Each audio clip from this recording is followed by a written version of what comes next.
Hi, this is Born in 62. I'm Henrik Gyrs.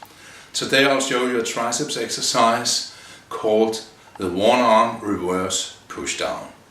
The triceps has three muscle bellies as the name implies. One of them, the long head, is polyarticular, meaning that it moves over more than one joint. It has both the shoulder joint and the elbow joint.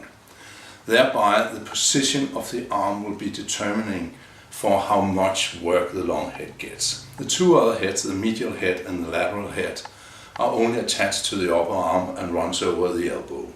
So they will work the same no matter what position your arm are in. So in order to determine if you want to work the entire triceps, the long head mostly, or mostly the two other heads, you can position your arm in different positions. As I have said before, a muscle is best worked when it's contracted over one joint and stretched over the other. So the long head will be getting most of the work when the arm is up here and is actually stretched over the shoulder joint and contracted at the elbow. So pullovers, French presses, all these kinds of exercises will target the long head the most.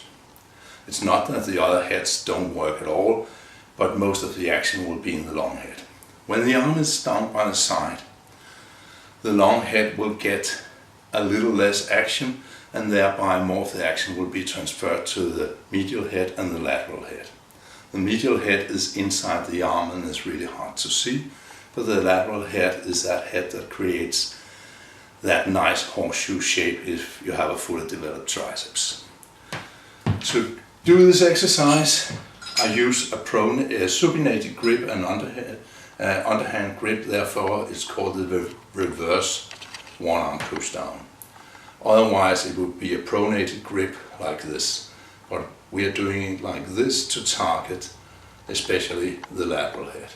So what you need to do, don't stand too close because otherwise you will hit the support if there's a support on the machine. So I'll position myself a little bit away from it. I'll turn 30 degrees away from the pulley and not stand like this because then my arm will hit my own body, but stand like this and I'll use the other arm for support. I'll simply pull it down and go like this. At the bottom of the exercise I have two choices.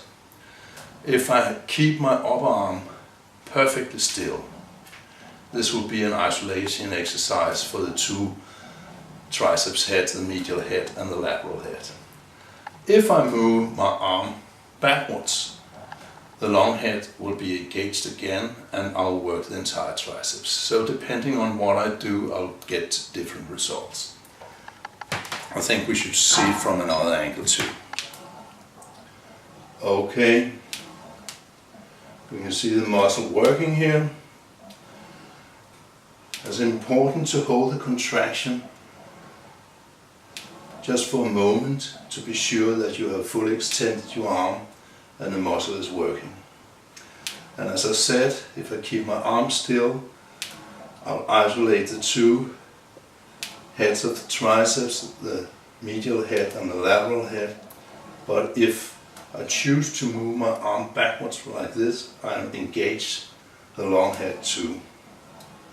So this is an isolation exercise for two of the heads, and by moving my arm backwards like this, I'll engage the long head.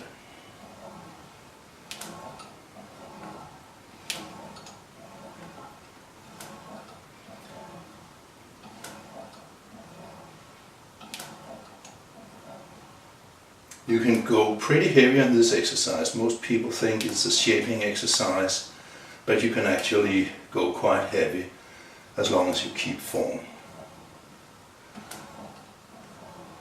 It's an exercise that have been forgotten by a lot of people and it doesn't look like much because most people are not able to move a lot of weight this way, but it's actually quite good. And while I'm talking here I can feel a good burn in my triceps.